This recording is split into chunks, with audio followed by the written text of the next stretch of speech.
Hello everyone. We are going to talk about the tax analysis breakdown, one of the most important but often overlooked in the golf game, which is the putting. Now, most of people just think of putting as hitting the ball into the hole, but in the reality, it's a skill that requires precision, control, and a lot of mental focus. To help you really understand what goes into a putting, we are going to walk through a task analysis, which is just mean breaking down the entire movement into a small and more manageable parts. Let's go. Alright, before we even think about the putting stroke, we need to talk about the alignment and aiming.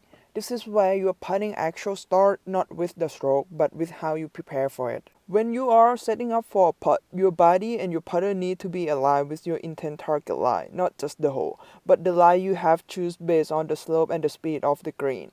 Aiming is not just the point you put your putter at the hole. It starts with reading the green, look at the slope, the grain, and the speed. Once you have done that, you pick a spot on your intent line.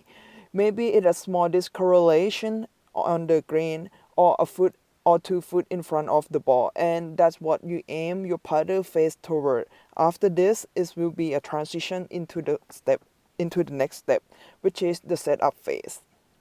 Phase 1, the setup phase. This is where you build a physical foundation of your putt. If your setup is solid, everything that comes after, your stroke, your contact, your consistency, become a whole lot easier. Let's break it down. Let's start with the grip. Your grip should be relaxed, not loose, but not tense either. You want to control without gripping it so tightly that your hand and your arm get stiff. The key is consistency and comfort. The putter face is controlled by your hand, so find the grip that keep your face square and through the stroke. With the stance, feet should be about shoulder width apart or slightly narrower. Stable, balanced, and athletic. Your weight should be evenly distributed or slightly favoring your lead side. And the ball position should be positioned just slightly forward of the center in your stand. This allows you to strike the ball with a slightly upward motion. The posture. Your posture should be athletic and relaxed. Bend slightly forward the hips, not waist. Keep your back relatively straight and your arm hanging natural like pendulum. You don't want to feel stiff, just balanced and in control. Your eye should be directly over or just inside the ball. This helps with aiming and consistent contact. The phase 2. After we build a solid setup, we're talking about the putting stroke, the backswing. This is where your actual motion begins. It's all about the control, rhythm, and consistency. The goal is to keep everything smooth and compact. Shoulder rock. The motion should come mainly from your shoulders. Think of your arm and shoulders working together like a pendulum, with the putter swing back as one solid unit, like gently locking motion not from your wrist or hands. Your head should stay still and your lower body completely quiet. Any unnecessary movement here can throw off your line and cause you to miss-hit the ball. The length of your backswing directly affects how far the ball will roll. Longer putts need a longer backswing and the shorter putts need a shorter one. The key is being able to control the consistency. You don't want to muscle the putt on the follow through. During the backswing, keep the putter face square to your intent line. If the face opens or closes, it will throw the path off the ball. This is why a stable core and quiet hands are so important. Also, the backswing should be smooth and steady, not jerk or rush. You are not trying to stop at the top, just make a smooth motion that leads naturally into your follow through. The backswing should be like slightly slow and the same tempo all the way back down. And it will transition to the next phase. And the phase 3, the forward stroke or the impact, where the putter actually meets the ball. This is the heart of the stroke. The key is we want the forward stroke be smooth, control, and confident. This is the transition from the backswing.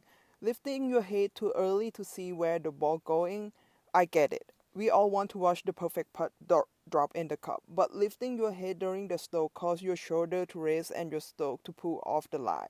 So we need to keep your eyes down and your head still through the impact. Listen to the ball drop instead. And this is the critical one. We want your hand that control the putter face need to be square to your intent target line. Not even like slightly open or closed, the ball will roll off the line. You also want to strike the ball with the center of the putter face. Off the center hit even a little can affect both distance and direction. Sin is the transition from the backswing. The forward stroke should be like a natural continuation of your backswing, not like a sudden jab or quick to hit the ball. Think of the smooth acceleration through the ball. Go on through the follow through part. And now we are on the phase 4, the follow through. A lot of players think the stroke ends at the moment they hit the ball, but not true. The follow through is just as important as every other phase. It tells us whether the strokes are smooth or the tempo stay consistent or not. It still keep repeating. Keep your heads and eyes still until the stroke is complete. This helps keep your body stable and reduce those little twitch that can throw the ball off the line. Follow through is to extend on the target line. Your putter should continue to move along the intended target line after the contact. A proper follow-through helps to ensure the putter face stays square through the impact and did not twist or decelerate. It also helps with the distance control, especially on the long putt. The follow-through is also a mental checkpoint. If you cut the stroke short or flinch it at the finish, it means you were not confident at all. But if you stay committed through the follow-through with full extension, quiet hand, and a balanced body, that is the sign of confident and repeatable stroke. And now let's talk about a common mistake that golfers love doing it: decelerating, accelerating, or stopping the stroke right after hitting the ball. How can you manage acceleration or deceleration in your putting stroke? When most players miss a short putt or the long putt, it's not usually because of their aiming. It's because of their tempo and how they manage the speed of the putter head through the stroke. And now let's watch a full routine of the putting stroke. She's gonna start with aiming the ball to the target.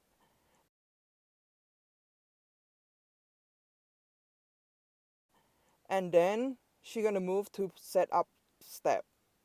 With her hand and grip the right posture. Next, she will move on to her backswing smoothly with the same tempo on the downswing or impact with her follow through. And yes, she make that putt. Let's watch it from the other side so you can see it from the different side of the putting. See, she gonna start on the same thing. Line up, get on her routine, set up, take a backswing, forward swing, impact, and then follow through. Yeah, she didn't make it. So it's golf. You're not gonna make every putt. Alright, thank you.